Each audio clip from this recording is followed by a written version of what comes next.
Solid liquid gas सबको पता है, एवरीवन गेटिंग माय पॉइंट, ये पॉइंट सभी का क्लियर है। अब 9th क्लास में इससे रिलेटेड क्या क्वेश्चन पूछते हैं, कैरेक्टरिस्टिक्स पूछते हैं। क्या पूछते हैं, कैरेक्टरिस्टिक्स पूछते हैं।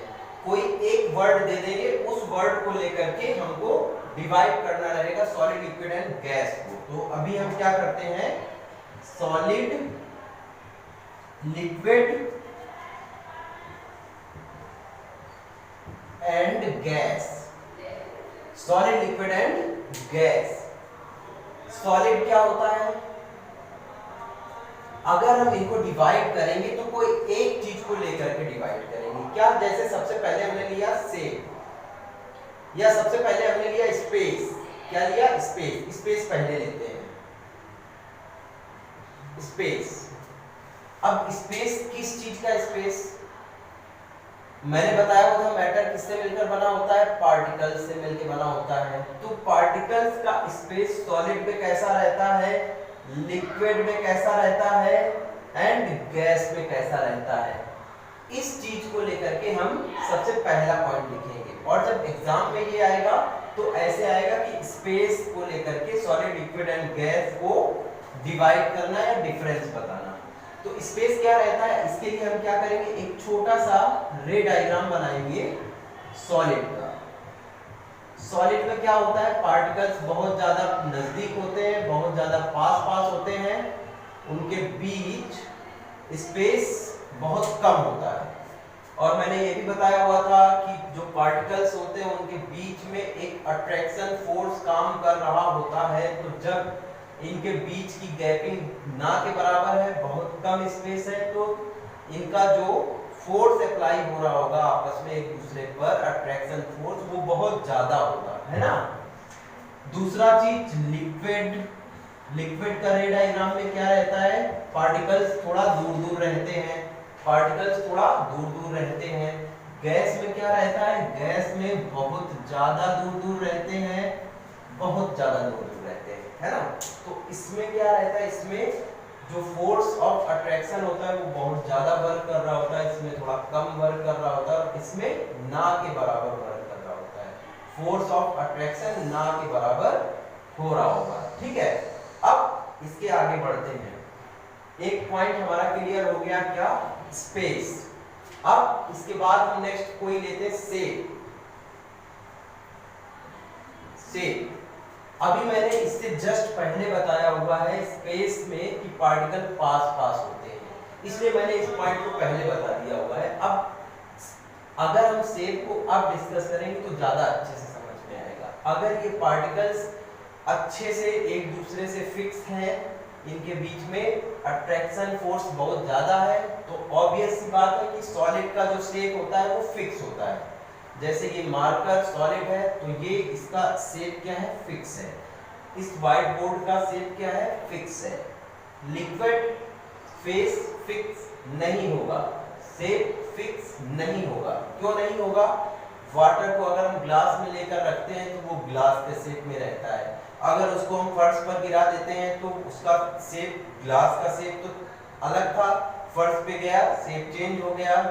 अगर हम उसको एक किसी प्लेट में रखते हैं तो वो जो पानी है वो उसका शेप ले लेगा। इसका मतलब क्या है, लिक्विड का फिक्स शेप नहीं होता है, गैस का तो बिल्कुल भी नहीं होता है। कैसे, एक सिलेंडर के अंदर गैस है, अगर हमने सिलेंडर को खोल दिया, लीक कर दिया गैस को, तो वो गैस पूरे एटमॉस्फेयर में फैल जाएगी। अब उसका कौन सा शेप रहा, कोई शेप रहा, वो तो एयर के साथ में मिक्स हो गई, है ना, एटमॉस्फेयर की एयर में मिक्स हो गई।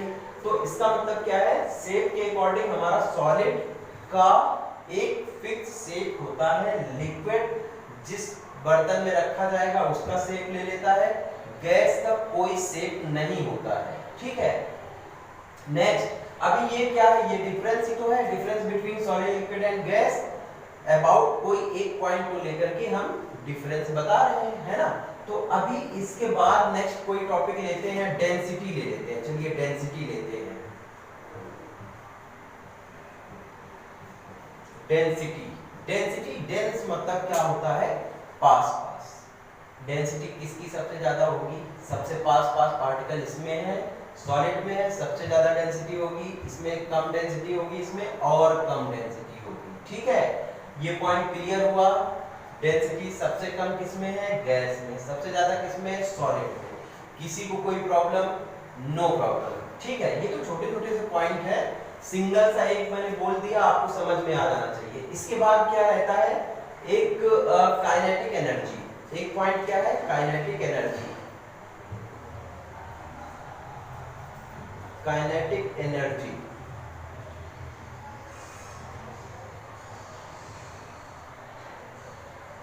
Kinetic energy. अब काइनेटिक एनर्जी किस कारण से होती है? काइनेटिक एनर्जी होती है मोशन के कारण, वेलोसिटी के कारण। फार्मूला क्या है? k = ½ mv²। तो सॉलिड में मोशन कितना कर रहे होते हैं पार्टिकल? ना के बराबर। जिगजैग मोशन होता है, सभी में कर रहे होते हैं, बट इसमें थोड़ा कम, ना के बराबर करेंगे। इसमें बहुत जिसको बोलते हैं इंटरमीडिएट स्टेज, तो ना वो सॉलिड जितना कम कर रहे होंगे और ना ही वो गैस के जितना ज्यादा कर रहे होंगे। ये क्या रहते हैं? बीच में। तो इनमें हो रहा होता है काइनेटिक एनर्जी, बट सॉलिड से ज्यादा होती है एंड गैस से कम होती है। गैस में काइनेटिक एनर्जी सबसे ज्यादा होती है क्योंकि इसके जितने भी पार्टिकल्स होते हैं वो फ्री होते हैं, आवारा होते हैं। जैसे आप लोगों में से कई सारे लोग आवारा होते हैं, कुछ बच्चे आवारा, पढ़ाई लिखाई से कोई लेना देना नहीं, वैसे ही गैस के पार्टिकल्स क्या है? आवारा। तो ये पॉइंट हो गया। अभी इससे रिलेटेड एक क्वेश्चन लास्ट ईयर एक किसी बच्चे के एग्जाम पेपर में आया हुआ था। वो क्वेश्चन क्या था? सॉलिड, लिक्विड एंड गैस में से किसको कंप्रेस किया जा सकता है और किसको ज्यादा किया जा सकता है और किसको कम किया जा सकता है। तो इसका एक स्पेशली नेम है। वो क्या नेम है? कंप्रेसिबिलिटी। क्या नेम है? COMPRESSIBILTY।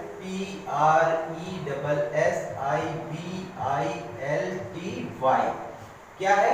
कंप्रेसिबिलिटी। अब कंप्रेस करने का मतलब होता है पास पास पार्टिकल्स को करना। कंप्रेसिबिलिटी मींस किसमें ये वाला गुण ज्यादा है, किसमें ये क्वालिटी ज्यादा है। कंप्रेसिबिलिटी मींस ये तो पहले से ऑलरेडी कंप्रेस है, पार्टिकल बहुत नजदीक नजदीक है, तो इसको अगर हम और कंप्रेस करना चाहेंगे तो बहुत कम कंप्रेस हो पाएगा, लिक्विड कंप्रेस हो जाएगा। एंड गैस तो मोस्टली गैस ही तो कंप्रेस होगा भाई। पूरे हॉल में कुछ गैस भरी हुई है, उसको हमने ले लिया, एक सिलेंडर में बंद कर दिया। बताइए इतने से सिलेंडर में पूरे हॉल की गैस को हमने बंद कर दिया, तो कितना कंप्रेस कर दिया। तो इसका मतलब जो कंप्रेसिबिलिटी टाइटल है, इसमें सबसे ज्यादा कंप्रेस किसे किया जा सकता है? गैस को किया जा सकता है। कितने पॉइंट हो गए? 1 2 3 4 5 5 पॉइंट हो गए। पूछेंगे कितने? बहुत ज्यादा, 3 पॉइंट पूछेंगे आपसे, तो 5 पॉइंट आपके क्लियर हो गए। और सभी पॉइंट आपको जो इसमें से नहीं समझ में आ रहा होगा उसको फिर से डिस्कस कर लिया जाएगा। तो ये चीज क्लियर हो गई। कंप्रेसिबिलिटी, कंप्रेस करने का जो नेचर होता है कि किसमें कम कर सकते हैं, किसमें ज्यादा कर सकते हैं, वही है हमारा क्या? कंप्रेसिबिलिटी। ठीक है, अब इसके बाद आगे बढ़ते हैं, इसको अभी साफ करते हैं। ये 3 नंबर का एक क्वेश्चन अगर पूछेंगे इससे रिलेटेड तो आपका ये क्वेश्चन तैयार हो गया। कैरेक्टरिस्टिक्स जब पूछेंगे तो कोई टॉपिक दे करके ही पूछते हैं, अब ऐसे नहीं पूछते हैं कि right the 5 characteristics of solid या राइट द 5 कैरेक्टर या 3 कैरेक्टरिस्टिक्स ऑफ लिक्विड या फिर गैस, ऐसा नहीं पूछते हैं। अभी क्या करते हैं कि वो एक टॉपिक को दे करके ही कैरेक्टरिस्टिक्स, अभी का जो पैटर्न है उसमें ऐसा पूछ रहे हैं। चलिए ठीक है, अब हम क्या करते हैं कि स्पेशल चीज बताना चाहते हैं आपको, जिसमें कई सारे डिफिनीशंस अपने आप क्लियर हो जाएंगे। कई सारे डिफिनीशन जो इसमें मैटर अराउंड अस को लेकर के जो डिफिनीशंस पूछते हैं, उसको हम एक तरीका है जिससे थोड़ा सा समझाना चाहते हैं। जैसे सॉलिड, सॉलिड हो गया हमारा, एंड लिक्विड, लिक्विड लिक्विड भी हो गया, एंड इसके बाद में गैस, गैस। अब सॉलिड टू लिक्विड हमको पता है कि भाई जो आइस होती है वो सॉलिड होती है, जो वाटर होता है वो लिक्विड होता है। तो सॉलिड से लिक्विड कैसे बन रहा है? हमने टेम्परेचर बढ़ा दिया, बट इस प्रोसेस का एक स्पेशली नाम होता है। डेफिनेशन पूछते हैं इसकी, तो उसमें एक इसका प्रॉपर नाम होता है, वो नाम हमको लिखना पड़ेगा। वो नाम क्या है? लिक्विफिकेशन। क्या नाम है?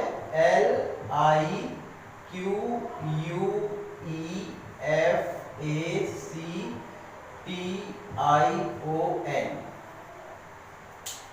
लिक्विफिकेशन मीन्स क्या? सॉलिड से लिक्विड बनाना लिक्विफिकेशन हो गया। क्या हो गया? लिक्विफिकेशन। तो लिक्विफिकेशन वो प्रोसेस है जिसमें हम हीट दे करके सॉलिड को लिक्विड में चेंज करते हैं। ठीक है, इसके बाद में नेक्स्ट टॉपिक क्या है? Liquid to gas. अब लिक्विड टू गैस कैसे बनेगा? यहां हमने क्या किया था? टेम्परेचर दिया। अच्छा, एक चीज और समझने वाली है, आप ये ध्यान रखिएगा कि जो टेम्परेचर एंड प्रेशर है ये दोनों एक दूसरे से जस्ट इनवर्स होते हैं, जस्ट इनवर्स। तो अगर हम बोलेंगे यहाँ पर टेम्परेचर बढ़ाया गया, यहाँ पर क्या किया गया? टेम्परेचर बढ़ाया गया, तो इसको हम ये भी बोल सकते हैं कि इनका जो प्रेशर है वो कम किया गया। क्या बोलेंगे? प्रेशर कम किया गया। सॉलिड था, उससे क्या बन गया? लिक्विड। तो यहाँ पर हमने टेम्परेचर बढ़ाया तो सॉलिड से बना लिक्विड, और इन्वर्स होता है तो इसको हम ये भी बोल सकते हैं, टेम्परेचर अगर बढ़ाया तो इसका जस्ट अपोजिट प्रेशर कम किया। ठीक है, अब लिक्विड टू गैस बनना है। क्या बनना है? लिक्विड टू गैस बनना है। तो लिक्विड टू गैस बनने के लिए क्या रहेगा? लिक्विड टू गैस बनना है तो क्या करेंगे? टेम्परेचर हमें बढ़ाना है या घटाना है? बढ़ाना है। अब इस प्रोसेस का एक स्पेशली नेम क्या होता है? तो अगर हम लिक्विड से गैस को बना रहे हैं तो इसको क्या बोलते हैं? वेपराइजेशन। क्या बोलते हैं? वेपराइजेशन।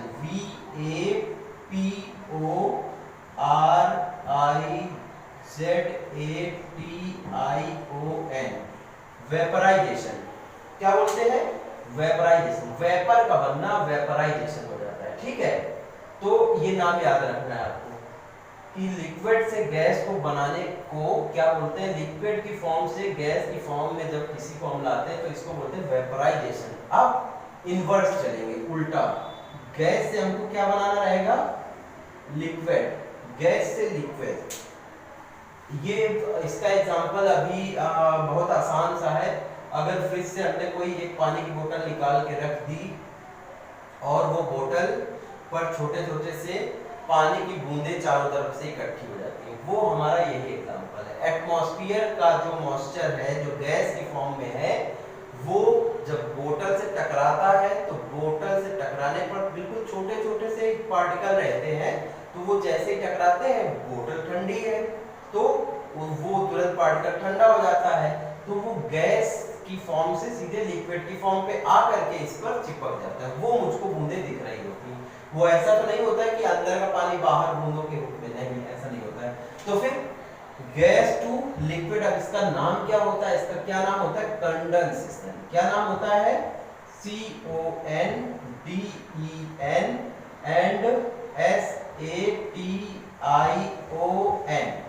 कंडेंसेशन।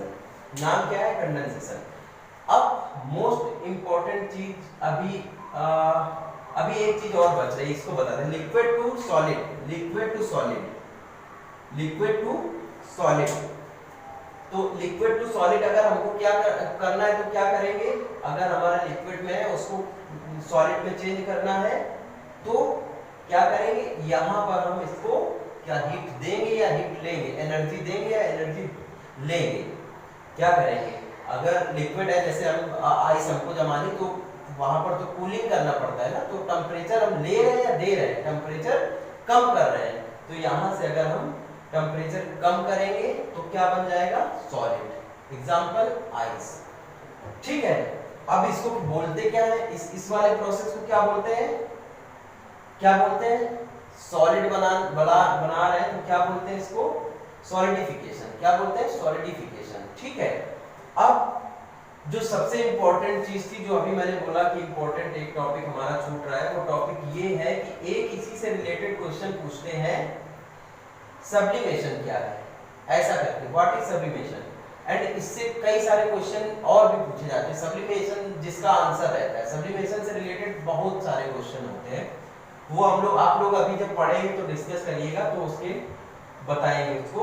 अभी हम क्या करते हैं? सब्लिमेशन एक बड़ा अजीब सा स्टेप है, उसमें क्या रहता है? बीच का ये वाला स्टेप हमारा स्किप हो जाता है। ये जो लिक्विड वाला स्टेप है ये स्किप हो जाता है। सॉलिड और गैस के बीच में डायरेक्ट रिलेशन बनता है। सॉलिड और गैस के बीच में डायरेक्ट रिलेशन बनता है, उसको हम क्या बोलते हैं? सब्लिमेशन। क्या बोलते हैं? सब्लिमेशन। सब्लिमेशन, है ना? तो अब इसको फिर से एक बार रिपीट कर दे रहे हैं। Liquid to solid to liquid क्या हमारा? Liquefaction. And liquid to gas vaporisation. And इसको अगर अपोजिट तो कंडेंसेशन। एंड अगर हम लिक्विड को स्किप कर दें तो solid to gas and gas to solid, इसको क्या बोलते हैं? सब्लिमेशन। मतलब इनके बीच में जो रिलेशन बनता है उसको हम क्या बोलेंगे? सब्लिमेशन। ठीक है, इससे रिलेटेड और भी क्वेश्चन पूछते हैं, तो आप जब पढ़िएगा डिस्कस करिएगा मुझसे, फिर उसको क्लियर करते हैं। अभी हम क्या करेंगे, लेसन में थोड़ा सा अभी एक चीज बच रही है, उस चीज को बताते हैं। वो क्या है? इतनी चीज सबको समझ में आ गई है ना? ये चीज सभी को समझ में आ गई। तो फिर अब इसका एक लास्ट टॉपिक है, जो टॉपिक क्या है? इवेपोरेशन। क्या है?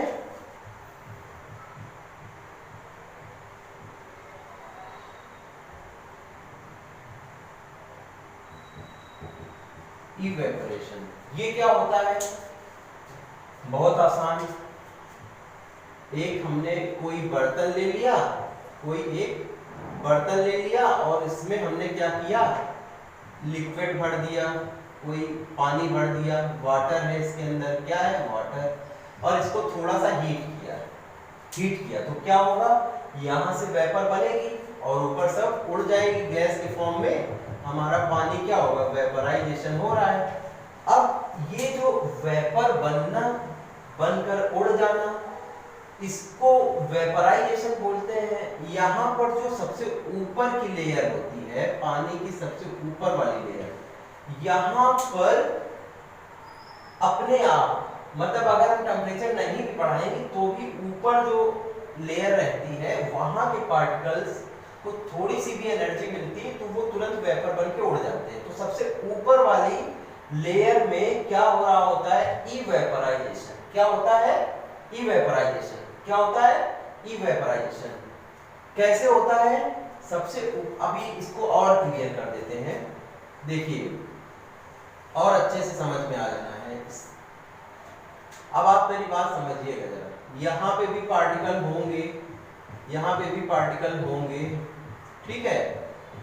अब मैंने बताया था कि पार्टिकल्स एक दूसरे पर फोर्स अप्लाई करते हैं। ये पार्टिकल है, इस पर ये भी फोर्स लगा रहा होगा, ये भी फोर्स लगा रहा होगा, ये भी फोर्स लगा रहा होगा, ये भी फोर्स लगा रहा होगा। क्यों?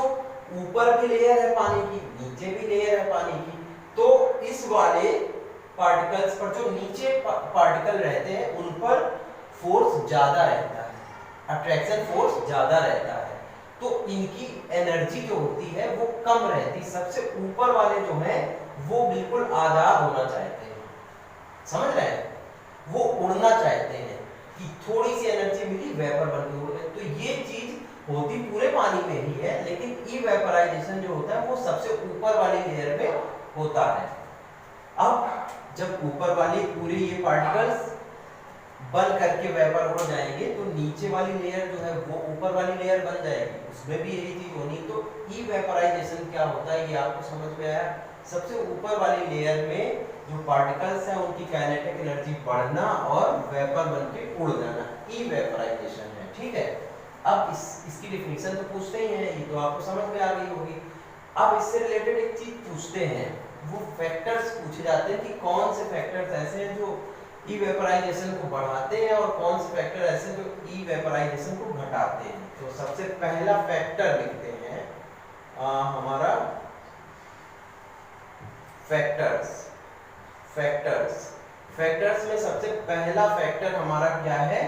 सबसे पहला सरफेस एरिया। सबसे पहला फैक्टर क्या है? Surface area. सरफेस एरिया में क्या है? अभी मैंने बताया हुआ था कि जो इवेपोराइजेशन होता है सबसे ऊपर वाली लेयर में होता है लिक्विड की।